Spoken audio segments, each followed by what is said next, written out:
What? So I'm a pretty big Jurassic Park and World fan, a franchise that hasn't been good since the first book. When I'm trying to find any discussion of the series, I've noticed for almost a decade a bit of a misconception. People overwhelmingly talk about Chris Pratt as Owen Grady. Now I see why. He's easily the most recognizable character along with Blue, probably the most popular character of this series. That's right. Yet they discuss him as if he's the main character of the series. Fun fact, if you haven't actually watched these movies, he's not the main character. In fact, the main character of these three films is Claire Dearing, played by Bryce Dallas Howard. Welcome to Jurassic World.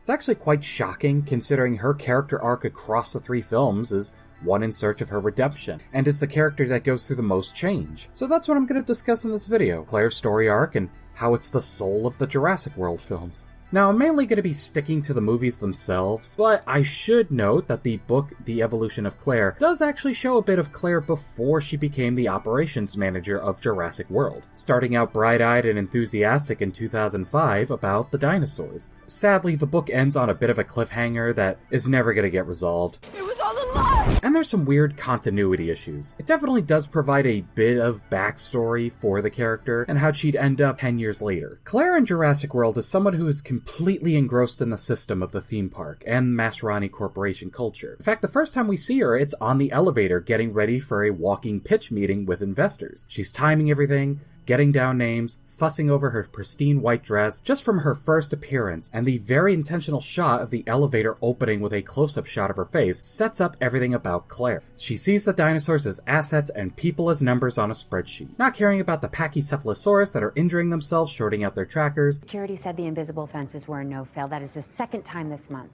Well, the Packies short out their implants when they butt heads. How much longer until they get it out of there? And saying that dinosaurs are no longer wowing guests. While year-over-year revenue continues to climb, operating costs are higher than ever.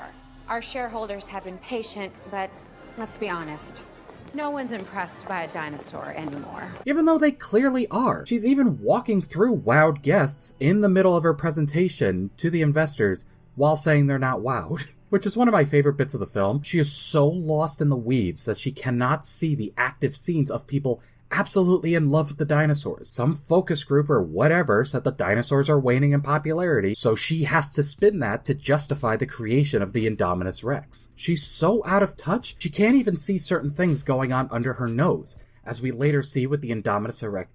Ugh. She can't even see certain things going on under her nose, as we see later with the Indominus Rex escaping. She does know the overview, something that even Masrani didn't know, but she doesn't know the finer details, as Eddie states in Camp Cretaceous. But what about Dr. Wu? Wu? Who do you think is to blame? Wu got greedy, and instead of dinosaurs, he built monsters. Masrani? Dearing? They're all clueless about what's really going on here. She would know the Indominus is pretty smart and ruthless, however she massively underestimates it, as I imagine she's only been told the marketable things about it. She thinks it's just a minor setback.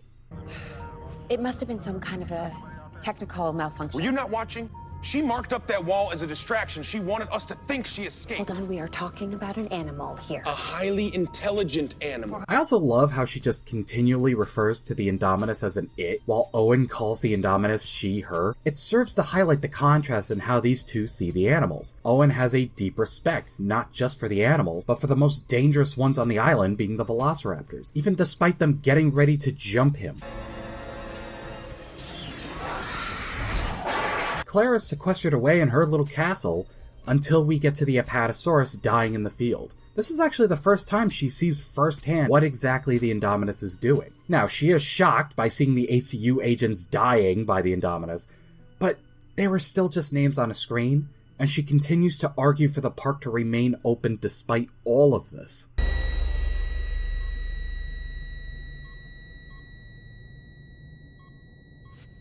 Evacuate the island.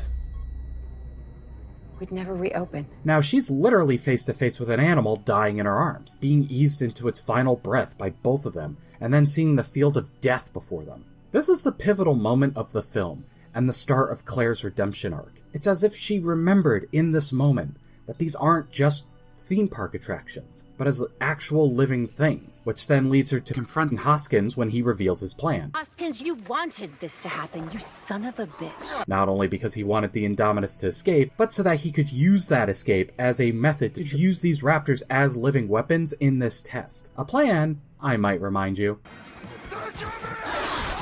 doesn't go well. The film ending with her and Owen going out into the sun to take on what the future has in store.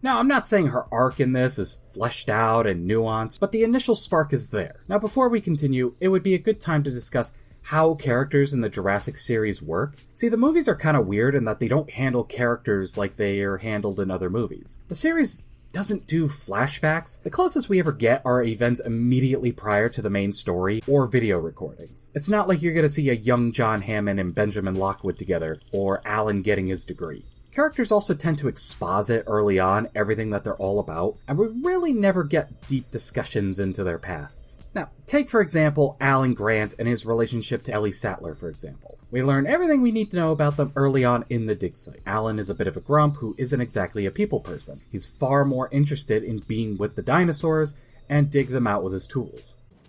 Hey, Alan, if you wanted to scare the kid, you could have pulled a gun on him, you know. Yeah, I know. Kids. You want to have one of those? I don't want that kid, but a breed of child Dr. Grant could be intriguing. I mean, what's so wrong with kids? Oh, Ellie, look, they're noisy, they're messy, they're expensive. Cheap. It also says a lot that Alan has people like Ellie and even Billy by him. We see Ellie as his trusted partner. She's way more enthusiastic about everything, and clearly she's dealt with Alan before. It's not like we need her to go over the details of their past. She helps balance out his more abrasive attitude. Alan Grant's arc in Jurassic Park is about opening up more, and to actually care about people via Tim and Lex. He's the main character, and the only one with the most consistent arc next to John Hammond. It's not revolutionary in terms of character development, but, you know, it works for a summer blockbuster. Add to it Sam Neill's fantastic performances, which really sells it. It even makes a normally mediocre film like Jurassic Park 3 enrapturing to watch. This is how you make dinosaurs? No. This is how you play God. Jurassic World opted for something similar in terms of its writing. We do get a little scene of Owen and Claire recounting how they were together, but it's not like we exactly get a scene detailing how Claire became the person she was. She also goes through a similar kind of arc as Alan, as she's nudged throughout the film to actually care about her nephews. Now, while Claire does seem complete enough as a character, the trilogy actually decides to do something a little different. Unlike Alan Grant, they actually continue to expand on Claire.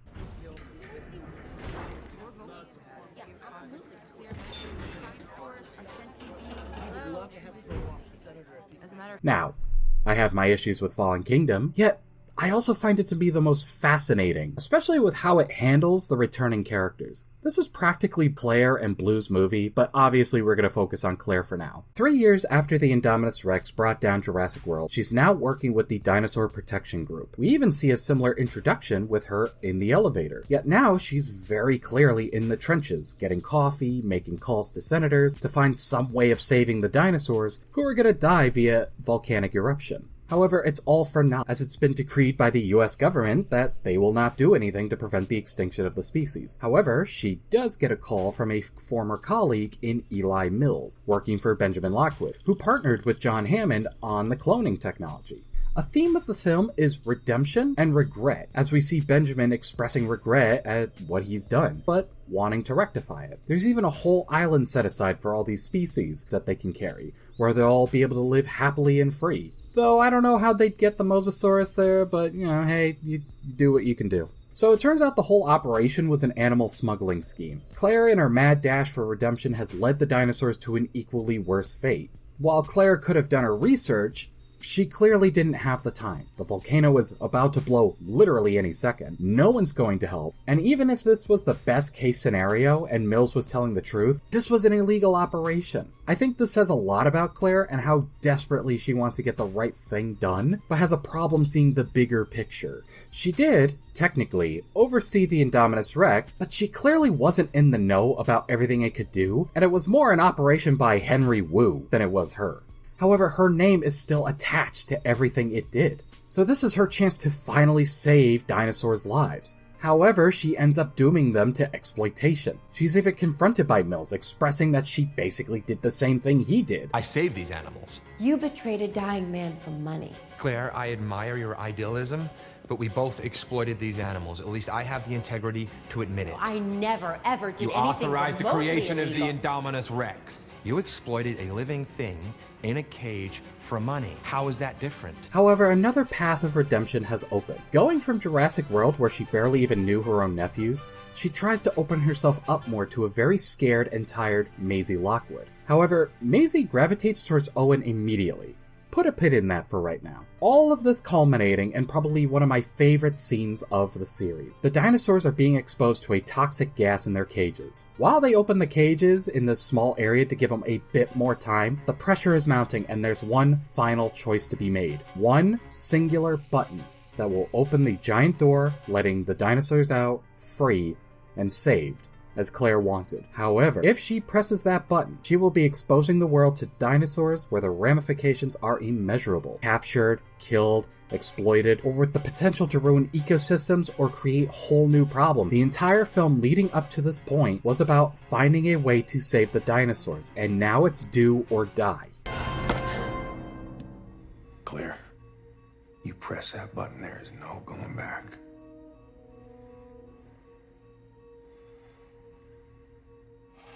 I can't let them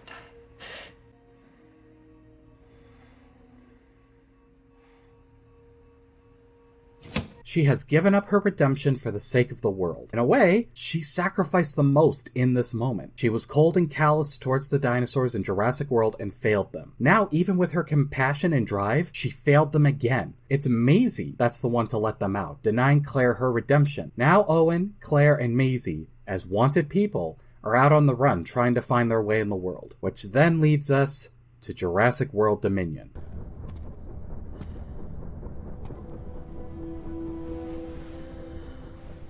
Which puts a fine enough bow on Claire's arc. The first scene we see, with a returning character, involves Claire trying to save some Nasutoceratops from an illegal farming operation with Zia and Franklin, avoiding gunshots and leading cars to stampedes. Everybody good? This is a very far cry from the Claire in Jurassic World. However, as Franklin points out, are you saving these dinosaurs because they need us, or are you saving them to absolve yourself? Again, I won't exactly be counting outside material, but I find it interesting that Claire wouldn't join a group like Dinosaur Liberation Now. Of course, the explanation being that they weren't created yet when Dominion came out. But they're more like frat boys than an organized front, and I think that speaks to how Claire is trying to hide while doing what she can. This is also in contrast with Owen, who, unlike Claire, has partnered up with local authorities, and while his ventures can be violent, they're more organized. This is especially interesting considering how they have a daughter at home with Maisie, and it's implied that Claire and Owen leave her alone for stretches at a time to deal with dinosaur business. The first exchange they have with each other is Claire lying about what she's doing and Maisie lying in return. Hey! Where you been? Nowhere. What are you burning? Oh, nothing, just some old blankets. That she still is trying to find a way to open up to other people like Maisie. Mind you, not for lack of trying, as Claire tries to be the best mom that she can, but she's clearly out of her depth in comparison to Owen. Which, I should mention, was set up in the first Jurassic World. After all, that's what the phone call with Claire's sister is about. However, once Maisie is kidnapped by Delacourt, Claire is the most aggressive trying to get her back. For God's sake, they infiltrate a black market, and while Owen is off with Barry, she's the one asking strangers if they've seen Maisie. She even gets into a taser fight and shakes down Santos for the information about Biosyn. Tell me. The most important point of Claire's arc in this film, and as a whole, is when she and Ellie Sattler are alone in the electrical room. Claire is still wrestling with her guilt about everything that has happened, and Ellie soothes her. Still get nightmares? All the time. You? I have a lot of regrets. Yeah? Well, we hold on to regret. We stay in the past. What matters, I guess, is what we do now. Right? I do wish the scene went on a bit longer, but I do like the exchange as a whole. She's not going to save the world or the dinosaurs. What she needs to do is find her salvation in just being a better person, learning from her mistakes and settling down. She may not be able to fully redeem herself of her past actions, but she's taken steps to be a better person. Her story ending with her settling down with Owen and Maisie by the fire finally found her redemption in helping the next generation. Going from the calloused operations manager to hasty but well-intentioned animal activist, to finally settling down and being a parent. Redemption and learning to coexist, not only with Maisie, but her past. This is the main character of Jurassic World. Do you remember the first time you saw a dinosaur? First time you see them, it's like a miracle. You read about them in books, you see the bones in museums, but you don't really believe it. They're like myths. And then you see the first one alive. Now, I'm not going to say these films are perfect by any means, but I do feel they're overlooked, and Owen is given so much more limelight because he's the biggest star. Yet watching these films, you'll find that it's Claire who's really the main character with an arc to complement the films. The Jurassic Park series never really had anything like this before. The World trilogy really tried to put more of an emphasis on the character, changing and evolving from film to film. Now, admittedly, this is a bit of a quicker video, and I do want to talk about the films more in depth, but for now, I say if you rewatch these films, you should be mindful of the evolution of Claire.